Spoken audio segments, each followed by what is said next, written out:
Hi friends. Pregnant होने के बाद पहले 3 महीने में बहुत सी उल्टी होती है। इतनी उल्टी होती है कि थोड़े लोगों को तो पानी भी नहीं पिया जा सकता। इन जैसे लोगों को आईवी लाइन लगाना पड़ता है, सलाइन लगाना पड़ता है।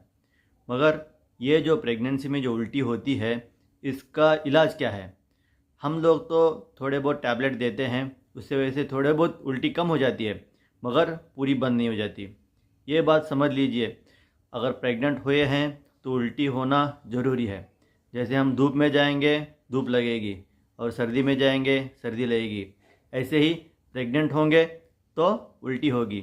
अगर कोई पेशेंट को प्रेगनेंसी टेस्ट करने के बाद एक लाइन छोटी सी हल्की सी आ जाएगी और एक लाइन मतलब प्रेगनेंसी है या नहीं है कंफर्म नहीं है, मगर ऐसे पेशेंट को उल्टी हो रही है, तो हम उनको बताते हैं कि प्रेगनेंसी के साइंस हैं, तो बच्चा बढ़ सकता है। मगर इन जैसे हालात में घर वाले जो उनके पति रहते हैं, सास ससुर रहते हैं, वो उनकी तरफ से बहुत से प्रेशर आता है कि कहते हैं कि खाना ही नहीं खाती है, कितना भी बोलो कैसे बच्चा बढ़ेगा।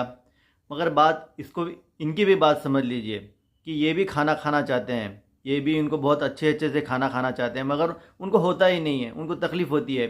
थोड़े लोगों को किचन रूम में जाने से उल्टी होती है, थोड़े लोगों को तेल की खुशबू जो आती है उससे भी उल्टी हो जाती है, थोड़े लोगों को सिर्फ खाना देखने से भी उल्टी होती है। इतनी तकलीफ़ उनको होती रहती है।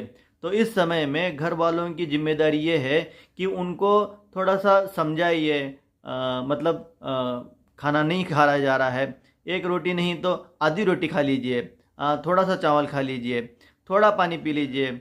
ऐसा मगर खाना ही खाना है, नहीं तो देखो बच्चा नहीं बढ़ेगा, तुम्हें तकलीफ़ होगी, हम ऐसे खाते थे ऐसे खाते थे, ऐसा कुछ नहीं चलेगा।